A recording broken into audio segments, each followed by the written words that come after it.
Você já deve ter ouvido falar dos protestos que estão acontecendo lá em Hong Kong.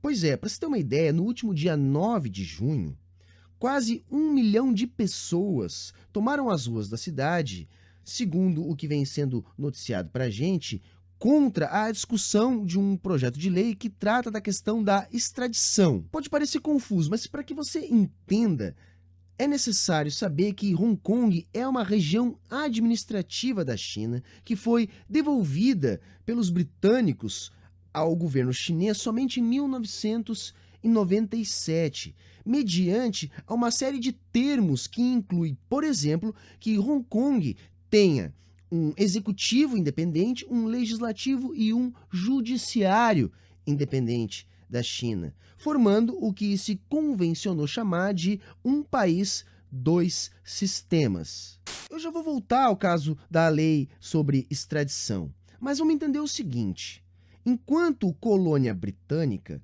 não existiam em Hong Kong eleições. As primeiras vão acontecer por lá, de forma indireta, com poucas pessoas votando, somente em 1985, quando já existia um movimento para devolver a cidade para o governo chinês. Em 91, vai acontecer a primeira eleição direta, ainda com muitas indicações indiretas, e as primeiras eleições gerais na cidade somente em 1995. Lembrando que Hong Kong foi devolvida à China em 97. Entre as exigências britânicas no acordo que devolveu a cidade à China, a preocupação central estava na questão da propriedade, da herança e na manutenção dos mercados. Vai ser o governo chinês que em 2010 vai aumentar a participação popular nas eleições em Hong Kong.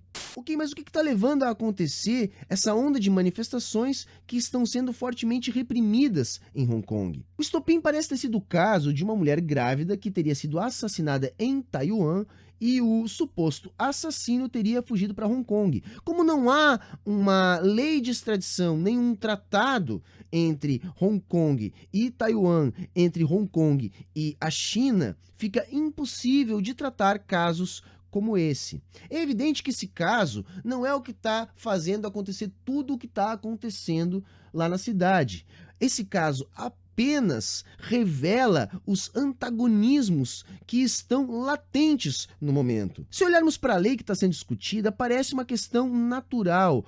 O que está sendo discutido lá é algo que é bastante usual e corriqueiro. É necessário esse tipo de ajuste. Só que olhando mais de perto, percebemos que a coisa é bastante mais complicada. Do ponto de vista da lei, basta que a gente pense o seguinte: quando olhamos para crimes comuns, como esse exemplo do caso que teria sido o estopim, fica fácil de compreender que há uma necessidade desse tipo de ajuste na lei. Agora, se transferirmos isso para crimes financeiros, vamos lembrar que Hong Kong é um paraíso fiscal que está ali no eixo Taiwan, Malásia, Singapura. Rolam por ali uma série de crimes fiscais. Essa lei poderia ser uma brecha para que crimes fiscais pudessem ser julgados segundo a lei chinesa e não segundo a lei de Hong Kong. Um segundo ponto que temos que levar em consideração é a situação da classe trabalhadora em Hong Kong. Os sindicatos, historicamente, são reprimidos na cidade. As condições de vida e de trabalho são muito difíceis em Hong Kong. É natural que essa pressão também ecloda junto às manifestações que estão rolando por lá agora. Esses mesmos sindicatos estão envolvidos em grandes paralisações. Essa onda de manifestação está acontecendo no esteio de greves que paralisaram a cidade. Os sindicatos parecem estar disputando o movimento e o que está acontecendo por lá está com a maior cara de esgotamento desse modelo de um país e dois sistemas.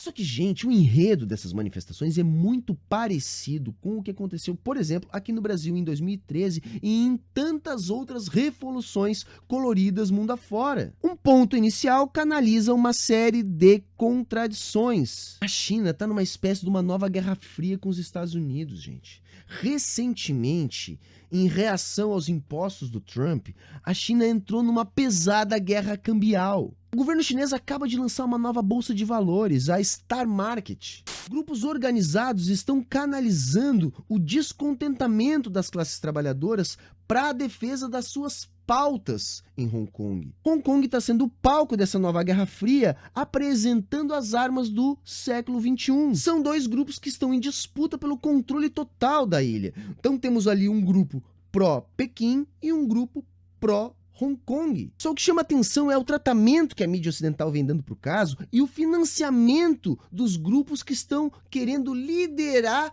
as manifestações pró-Hong Kong. A mídia ocidental, que parte dos Estados Unidos, trata o caso como um ataque às liberdades individuais da população da cidade. E é fácil ver de onde que vem esse discurso. A presidente da Câmara dos Estados Unidos disse que, se aprovado, o projeto leva os Estados Unidos a colocar em dúvida a autonomia de Hong Kong. E o Departamento de Estado americano também vai na mesma linha. E eles dizem, abre aspas, pode minar a autonomia de Hong Kong e impactar negativamente a longo prazo a proteção dos direitos humanos, liberdades fundamentais e valores democráticos. Quer dizer, uma simplificação grosseira do problema e ainda por cima baseada em senso comum e anticomunismo barato. Um verdadeiro cinismo, porque nunca houve nenhum tipo de processo democrático instalado em Hong Kong. Se alguém ampliou esse processo foi justamente o governo chinês e a questão não trata disso. A proposta visa dar a possibilidade do governo em Hong Kong analisar caso a caso os pedidos de extradição para países onde não há um tratado previamente estabelecido. Algo que inclusive é comum no mundo ocidental. Só que a coisa começa a ficar mais grave quando passamos a analisar a origem do financiamento dos grupos que estão na liderança da organização dos principais protestos pró-Hong Kong. Em geral, os grupos recebem financiamento do National Endowment for Democracy, o NED, um braço do soft power da CIA que vem exercendo um importante papel na construção de engenharia social mundo afora, atrapalhando os processos políticos e ajudando nos interesses norte-americanos. Essa é a principal arma da guerra política do século XXI. A NED tem 4 filiais principais, ao menos 2 estão em operação em Hong Kong. O Centro de Solidariedade, o CS, e o Instituto Nacional Democrático, NDI, que funciona desde 94. Uma grande rede de ONGs e institutos recebendo verba. Em 2018, a NED transferiu para a SC $155 mil e outros $200 mil para a NDI. Outros 90 mil foram repassados para Hong Kong Human Rights Monitor, a HKHRM. A HKHRM não é uma filial da NED. É uma empresa parceira que entre 95 e 2013 recebeu quase $2 milhões dos Estados Unidos. Então, por meio das suas filiais, a SC, a NDI e a HKHRM,